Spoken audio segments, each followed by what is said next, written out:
માતાજી, આજે આપણે બનાવીશું સોજીના ઉત્તપા અને એની સાથે નારિયેળની ચટણી. જો મારા વિડીયો સારો લાગે તો લાઈક અને સબસ્ક્રાઈબ કરજો. સોજીના ઉત્તપા બનાવવા માટે આપણે એક તપેલીમાં સોજી લેવાની છે, એમાં થોડું દહીં નાખી દેવાનું છે, એક વાડકી જેટલું દહીં લેવાનું છે.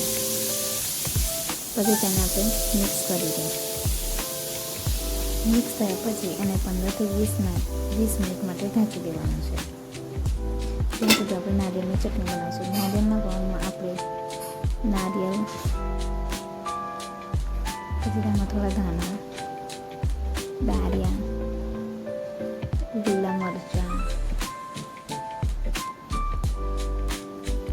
અને પછી તેમાં થોડું મીઠું નાખવાનું છે. મીઠું નાખ્યા પછી તેમાં થોડું આપણે સ્વાદ પ્રમાણે મીઠું લેવાનું છે.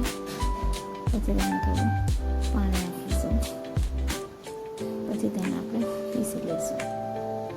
જોઈ શકો છો આપણી નારિયેળની ચટણી તૈયાર થઈ ગઈ છે. હવે આપણે એને વાડકામાં કાઢી લઈશું. તે 15થી 20 મિનિટ થઈ ગઈ છે. તો હવે આપણે આપણું ખીરું જોઈશું. ખીરું બી સરસ થઈ ગયું છે. હવે એમાં આપણે થોડું મીઠું નાખીશું. ખીરું બી જુઓ. હવે આપણે એમાં થોડું મીઠું નાખીશું.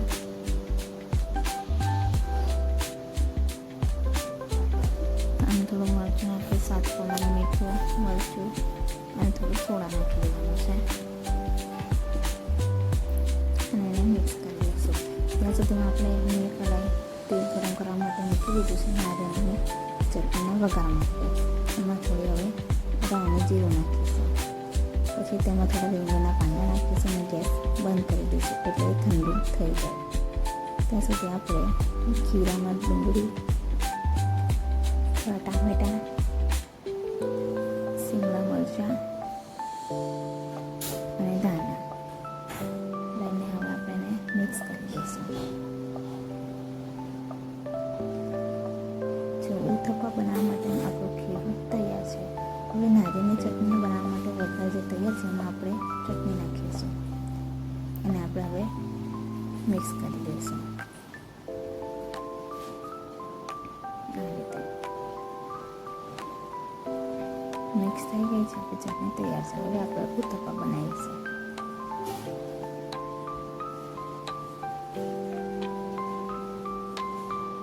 આ રીતે બનાવવાનું છે.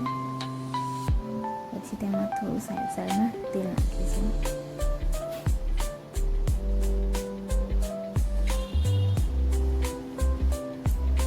તેલ નાખી છે. હવે એને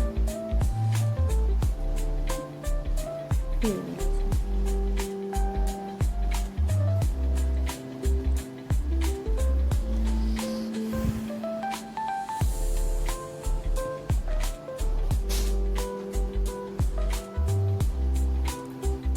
જો હવે આપણા એક ડીશમાં આપણે હવે સર્વ કરી લઈશું નારિયેળની ચટણી સાથે.